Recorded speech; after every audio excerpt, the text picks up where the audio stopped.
What's going on, everybody? Once again, this is the week 2 of the collaboration with Collecting and Connecting. Doing a great job with them over there and everything that they're doing with collecting cards. We're going to get into what's sponsoring this channel in 2 seconds, but I just want to give a shout out to them for collaborating with me, PudgyBoyzSportsTalk with a Z, on this kind of stuff, giving me the platform to be able to discuss something I'm extremely passionate about, which is the NFL draft, which is sports in general. Mostly New York sports content, sometimes other stuff, but getting to know people in these chats, getting to know people with this kind of community is going to benefit everybody, myself included, and I'm extremely, extremely excited about that moving forward. So what we're going to do now, we're going to start with the sponsor of the channel really quickly. We're going to go into how the channel runs, right? How the channel gets it's bread and butter and all that other good stuff. So sharing NBA Top Shot. NBA Top Shot is the future, guys, right? It's the absolute future. This is exactly where it's heading. You're collecting cards. You want to do stuff where you have the physical copies in your hands. I completely understand that. But moving forward in this old digital world, this is going to be the future of what exactly takes over the card collecting and everybody having their stuff together. Just a click. Something, you open these cards, open these moments, you purchase things on the marketplace, you could sell things, they give you these dope highlights and all that stuff. I was never into collecting cards myself, but this is exactly where the future is heading. So shout out to NBA Top Shot for sponsoring the video. Now we're getting into the stuff that we already hear which is the NFL mock draft, and we're going to go through about 20 or so picks, because I think last week I rambled on a little bit because I was extremely excited about the actual draft coming up in less than 3 weeks. Crazy news with Dexter Lawrence coming out today. I had a video on my channel. If you want to go check that out, there's a video in my channel regarding the Dexter Lawrence trade situation. So we're going to make sure we get all that stuff out as draft season comes along. But too much stuff is happening right now. It's just me, and WrestleMania is happening, and the Mets are happening, and the Giants are happening, the NFL draft. The New York Knicks are about to start the playoffs. So I'm a complete mess right now, and I'm trying to do this all by myself. So we're going to get it done because I have you guys, and I'm here to give you guys the content that you want to hear and you want to see. I'm not a big card collector, so I'm not going to be opening packs like a lot of people want to see. But if you want NFL draft type stuff, I'm here for you guys. So let's get straight into that. And if we have a couple of extra minutes, I'm going to go into something with the New York Mets as well. It's probably to finish off the video. And if I have to change my hat so people know that I'm speaking about the Mets, I know that was a thing last week where somebody was like, oh, change your hat. It is what it is. But we'll start with the NFL draft. I think we got through about 12 picks or something like that last week. So going to completely switch it up. Not doing trades yet. I have that stuff on my channel, PudgyBoyzSportsTalk. That stuff is linked below. I'm on Instagram, TikTok, Twitter, all the good stuff. I'll wait till the end of the video to talk about all that stuff. No reason to bring all that stuff up now and bore everybody. So let's just get straight into the mock. Gonna go about 20 picks. So shout out to the chat. Len Dogs in the house already sold. Don't get crazy and spend all your money though. It's gonna be cool. So shout out to the people that are in the stream already. Let's get straight into the mock. So let me just hit the button here. So same exact scenario last week. We are using mockdrafthero.com. It's like the best one that I found so far. That's free because I'm not paying for it. But so we start with the Las Vegas Raiders last week, and what we had them doing is taking the most obvious player. What is happening? Why did this happen to me? My God. Start over. The internet. Okay. We start off with the Las Vegas Raiders going into the first overall pick. It's obviously going to be Fernando Mendoza. There is no explanation that needs to be done here. Fernando Mendoza is the clear-cut number 1 quarterback in the class. Not going to have an explanation about that. Can make all the throws. It depends on where Fernando Mendoza fits to the worst roster in the NFL, which is the Las Vegas Raiders. Going there now when they just signed Kirk Cousins to a 4-year deal is going to be a different type of scenario for Mendoza. He won't have to start right away, which would be great for him. I know in this era today of everything is instant coffee, you have to have everything immediately. Doesn't have to be like that. The Raiders are not going to be a good team next year, so why rush the kid? Let him relax. Let him play behind Kirk Cousins. There's really no reason to rush him. Number 2 overall, I'm going to put Arvell Reese here for the New York Jets.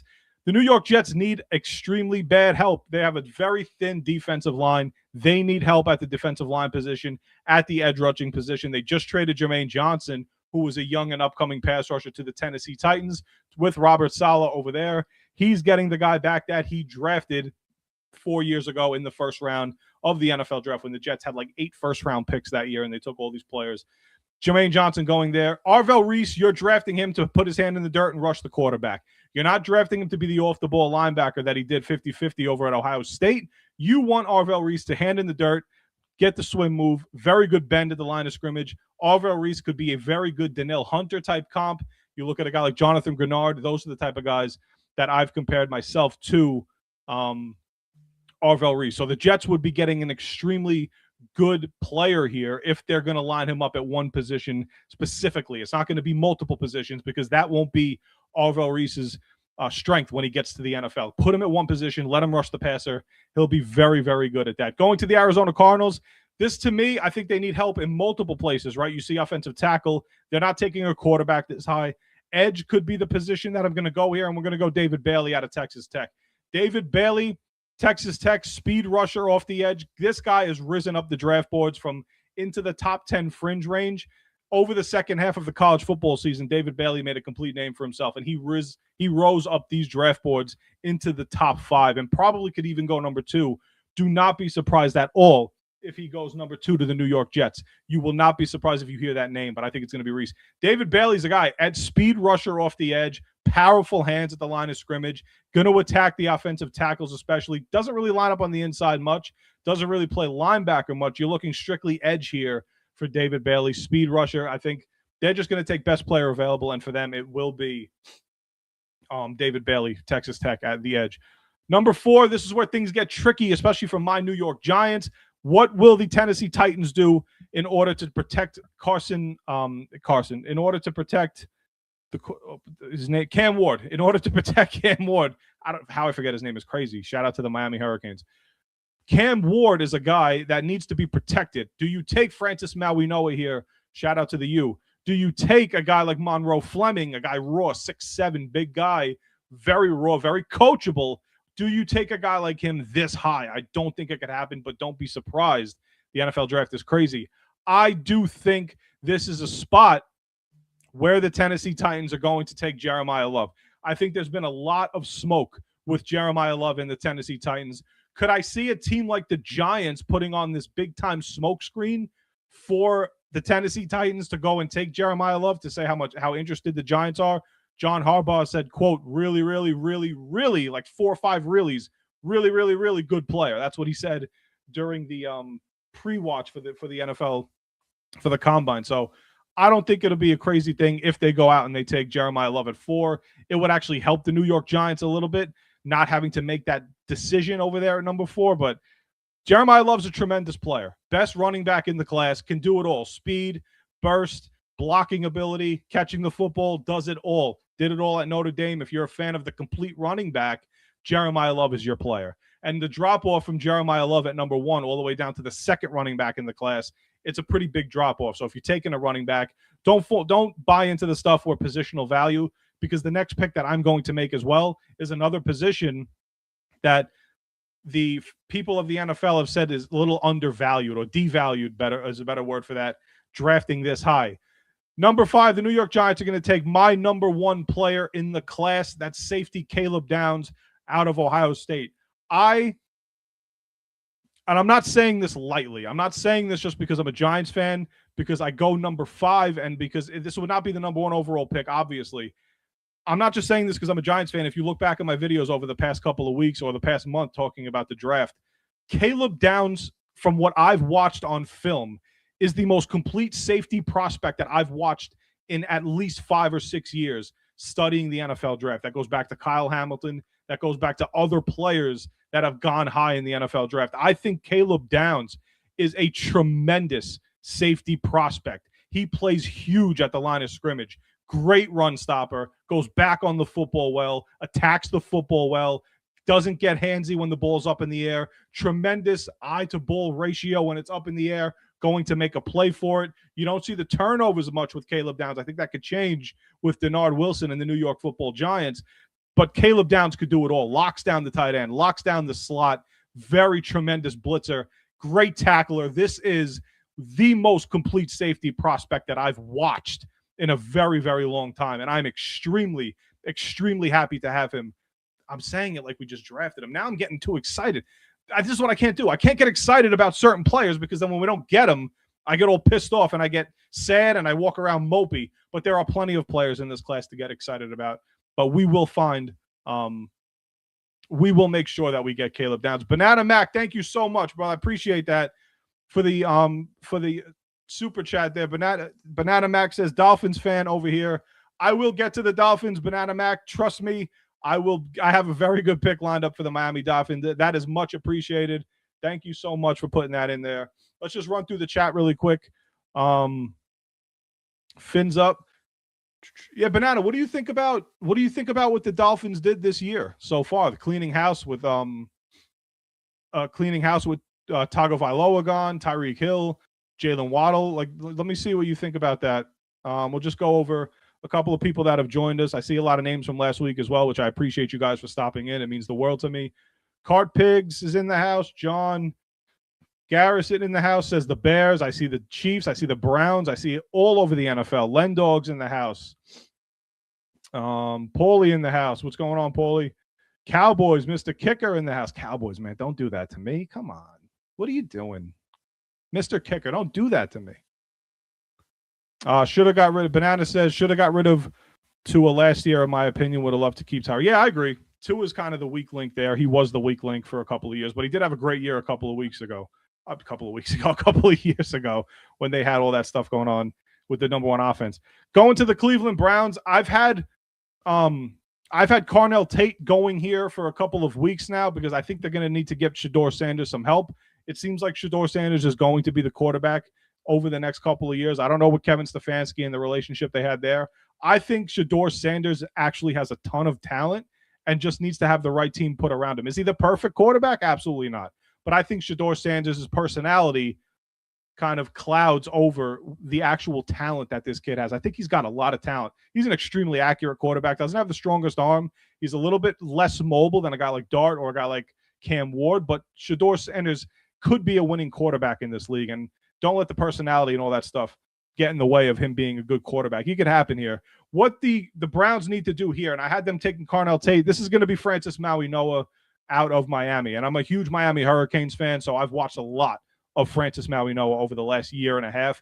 Kid's a mauler, right? The kid's an absolute game-wrecking mauler in the run game, in the pass game. He's the type of guy that he takes pride. Not everybody does this, but he takes pride in protecting his quarterback, in opening up the run lanes. You look at the pass blocking on him and the run blocking, and you look at the hands. The hands are strong as hell. He puts his hands on guys and they fall backwards. You don't see that a lot with these offensive tackles or these offensive linemen. The only problem here with a guy like Francis Maui-Noah is the arm length. Does he have long enough arms to be a good offensive tackle in this league? I think he could be, but I think he does transition to the guard position.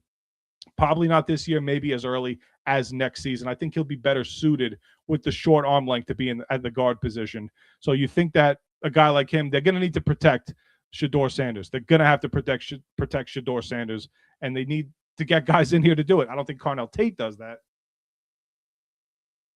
But it's a tremendous play. Now we go to Washington at number 7, and Sonny Styles will be the pick here. Sonny Styles could go as high as 3. He could go to the Giants at 5. He could go to the Titans at 4. But Sonny Styles falling here to number 7 for the Washington Commanders would be a tremendous get for them.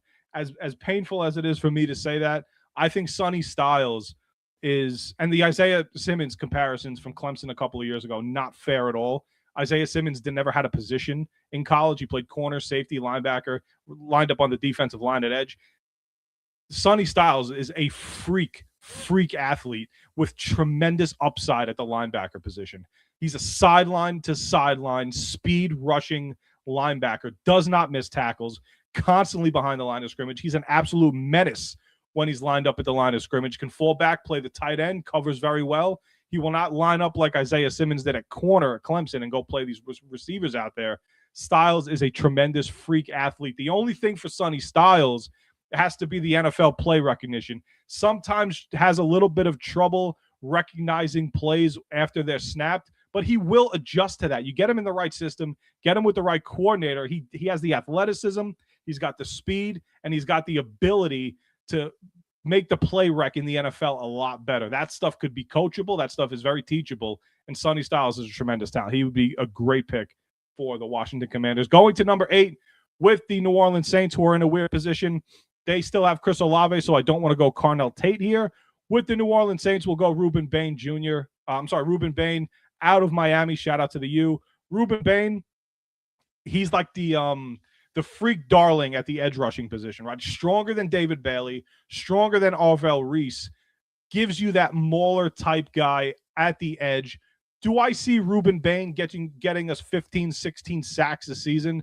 I don't see him having that type of potential, but what I do see is Ruben Bain consistently getting you 8 to 10, 8 to 11 sacks per season, probably after his rookie season. I don't see him being as dominant immediately, but he does have extreme good potential, Ruben Bain.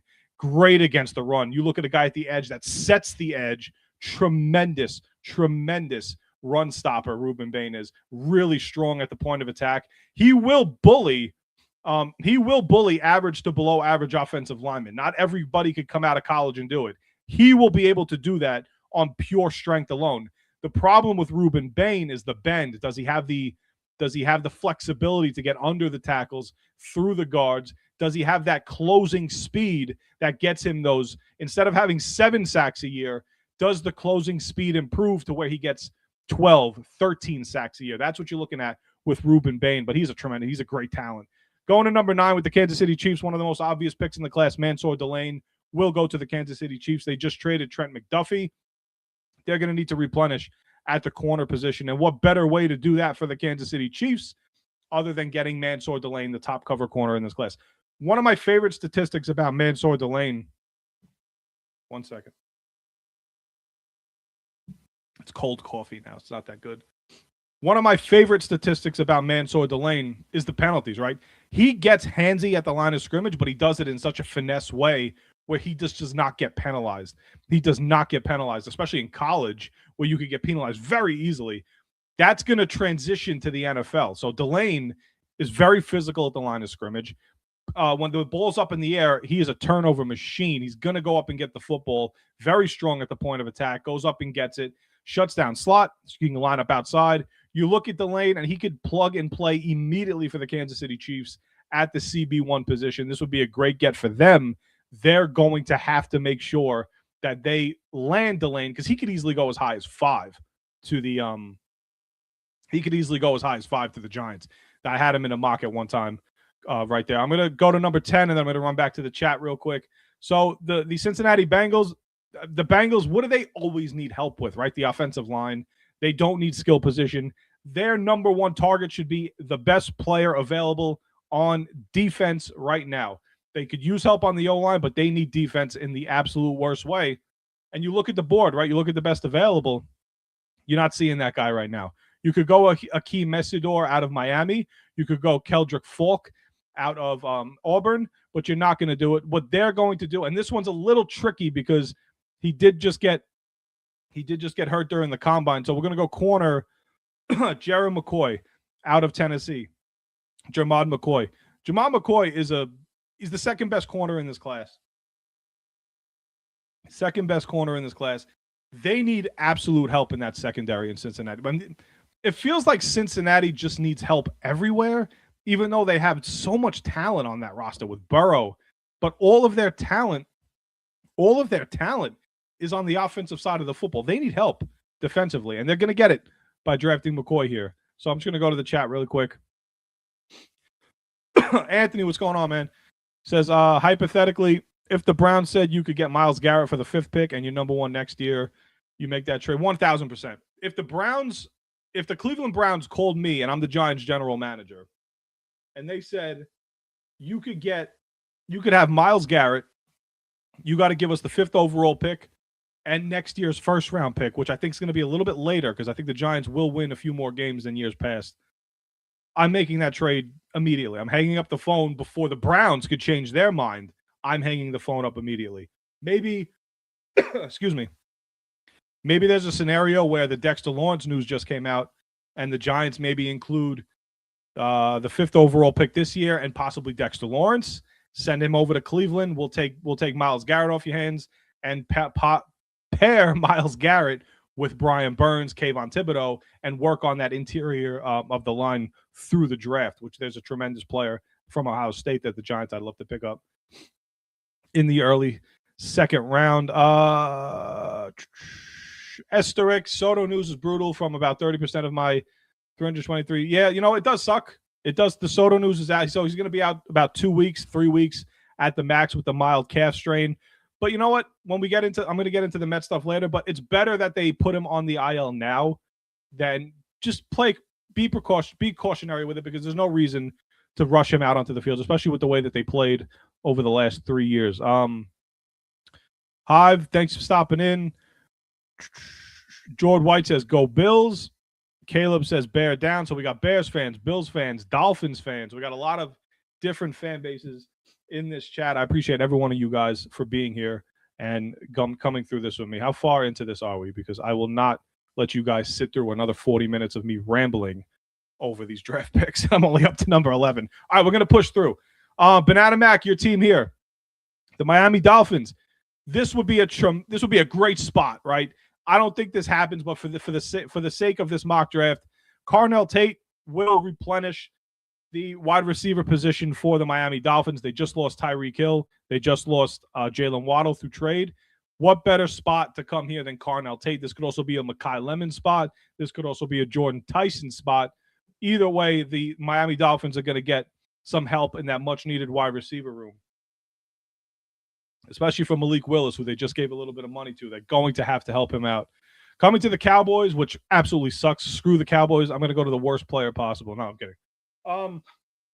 Cowboys need help in a few positions as well. They always go best offensive lineman available, it seems like. I don't think they're going to go Monroe Fleming here, but this would be a spot where I would be a little upset that they go Vega Iwana here. For the sake of this draft, we'll just give him Vega Iwana. Vega Iwana is the most plug-and-play guard in this class. I talk about Maui Noah, and there's a kid named Spencer Fano out of Utah who I also think will transition to guard. But plug-and-play guard position, left guard, right guard. I want Vega Iwana from Penn State is that guy. He's going to come in, and he's going to plug and play for probably the next decade, whatever team takes him. Big kid, man. Big kid, 6'4", 315, 320, strong, puts guys on their ass. You look at his game film, and you fall in love with him immediately. If I showed you a highlight reel of Iwana throughout the first 10 plays, you'll fall in love with the kid after 3. The game tape on him is absolutely tremendous, but he's a guard, and the problem with the guard position is you're not drafting him that high. That's the only reason Iwana falls down to 13 in this class.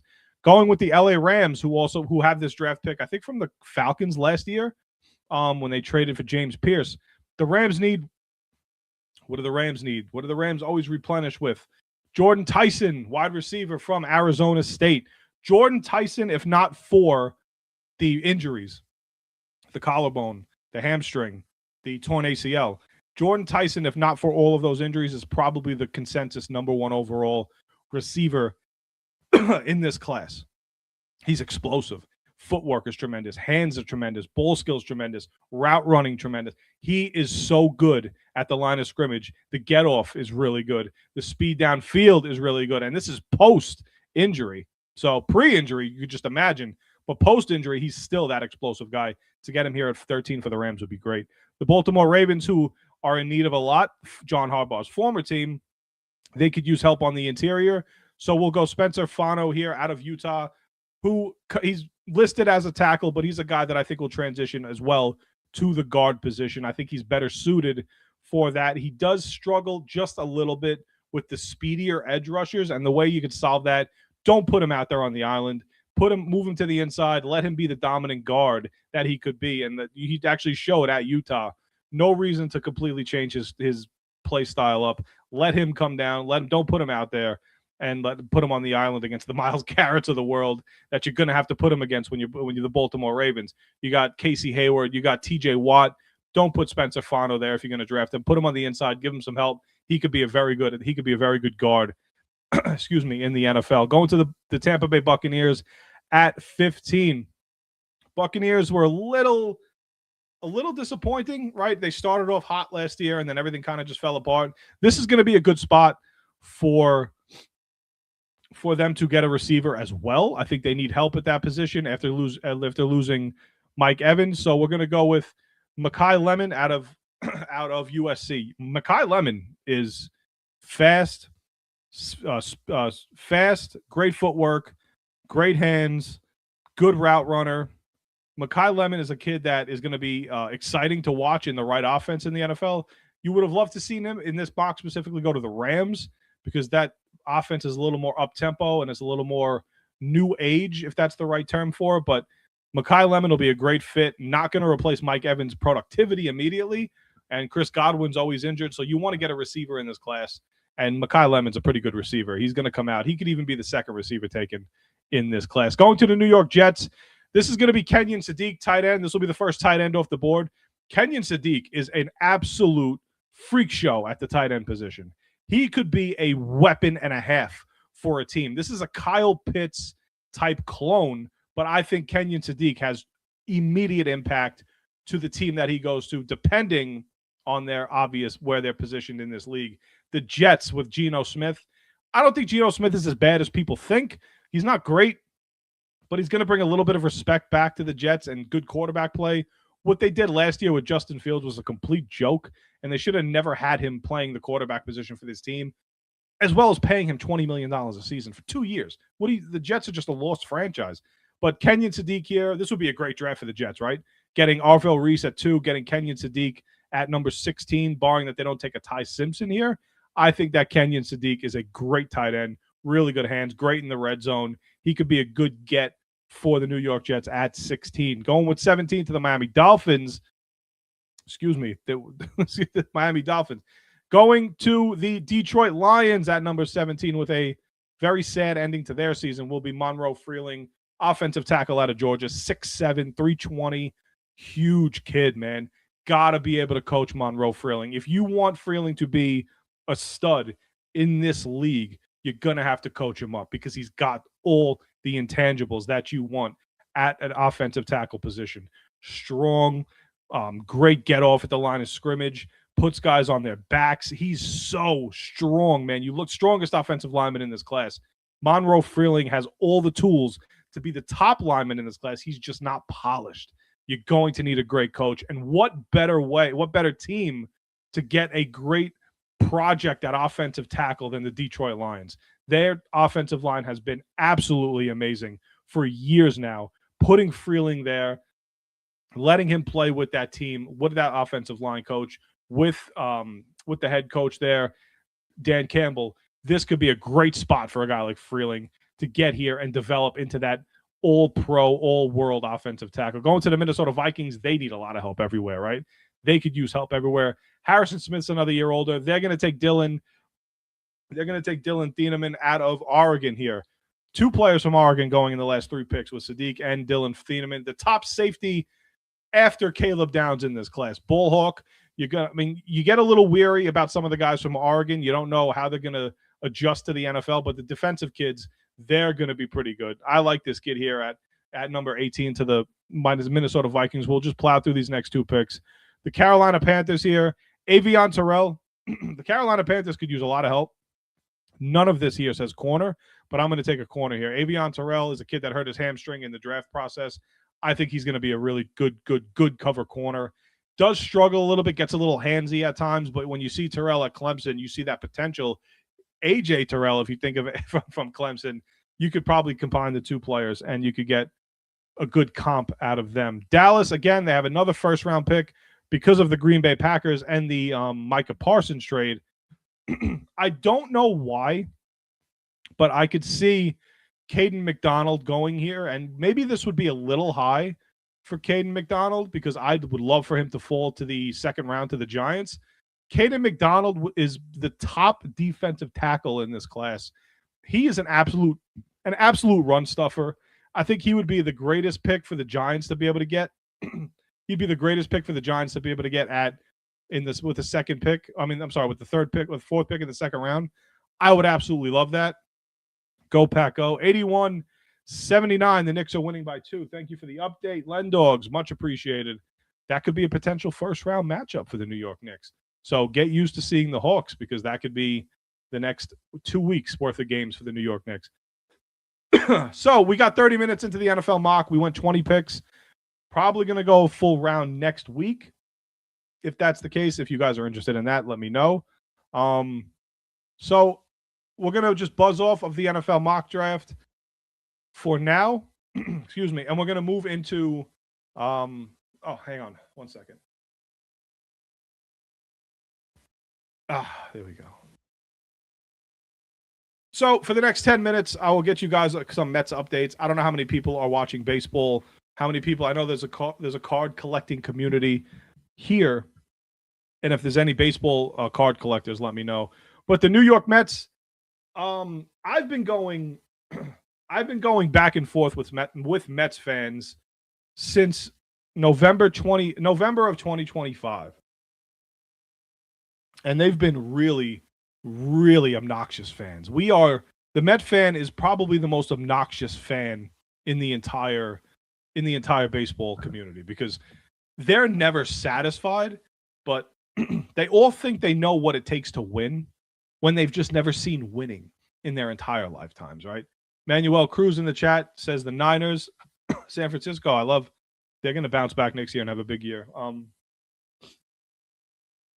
Juan Soto hits the injured list, so he's going to be out at least 2 to 3 weeks, which does suck, but I'd rather the mild calf strain, I'd rather that be taken care of now and be cautionary with it than actually try and let him play through it when we have at least 140 games with him coming up. He'll miss maybe 10 games, and then he'll come back and he'll be perfectly fine. It's Juan Soto. He plays almost every game every year. Mets fans were panicking. Mets fans were absolutely panicking after the 3-4 start.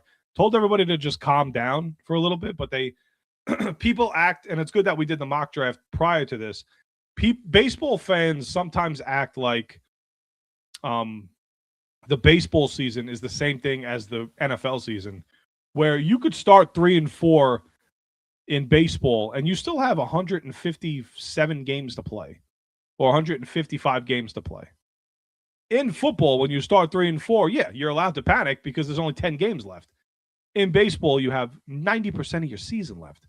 So the Mets fans are panicking. Everybody was calling Francisco Lindor the cancer, kill this guy, trade this guy, shoot this guy, do this with that guy. This guy's wife is ruining the franchise. Cohen's got to sell the team. All this stuff that was happening. And Mets fans were just flipping out because they were preconceived, because they had it in their brains that no matter what happens this year, everything was going to fail because we lost the Pete Alonsos, we lost Jeff McNeil, we lost Brandon Nimmo, we lost all those players, Edwin Diaz. So there was absolutely no chance that the Mets could be a good team this year. They had that in their brains already inside of it. So there was no way to convince them. So them getting off to the 3-4 start, they loved it. And there's a certain percentage of fans that want to see the team lose. There's a certain percentage of fans that would rather be right and the team fail than be wrong and the team win, because it would make them look foolish. It would make them look stupid. They already look stupid because the Mets have now won 3 games in a row after starting 3-4, now 6-4, half game back of the division. It is a beautiful thing to see. The Met offense is starting to pick up and starting to look like the Met offense that I thought it would look like in this offseason, where they're putting the bat to the ball, not striking out, runners in scoring position. They're starting to drive them in at a more consistent rate, and they're more athletic on the bases. The stolen bases are coming a lot easier. Guys in the outfield, there's a few guys out of position, but they're all playing pretty well. Bo Bichette really adjusting to third base. Polanco, DH. Mark Vientos has got probably the biggest surprise, and he gets the biggest shout out from me, because a lot of Mets fans had him gone before the season started. Nobody wanted him on the team because of a slow start in spring training and because of last year with Mark Vientos. But now, if it wasn't for Mark Vientos, you don't know where this Met team would be right now. But because of him and his hot start, hitting like 470 now, putting the ball. He looks like the guy from 2024 that a lot of us fell in love with in that postseason run for the New York Mets. The Grimace Mets, the 2024 team that was very exciting. So the Mets are off today, which is awesome. Then they're starting a 3-game set with the Diamondbacks coming up tomorrow and the next 2 days after that. The games have been moved from 7 o'clock to 4 o'clock. So that's pretty good because of the weather. I expect the Mets to be just fine over the next 2 weeks without Juan Soto. I think it'll be perfectly fine. Francisco Lindor has yet to get going. Bo Bichette is getting going. Luis Robert Jr., my favorite player on the team aside from Juan Soto, he's off to a tremendous start. You love to see that from Luis Robert. I was really looking forward to them trying to trade for him the last 2 years, finally getting him, I was so excited. If you look back on my channel, I was screaming into my phone for Luis Robert Jr. Bichette Day in the house. Bichette Day. But yeah, the Mets are going to be fine, man. The Mets are going to be just fine. It's such a long season, and people want to panic.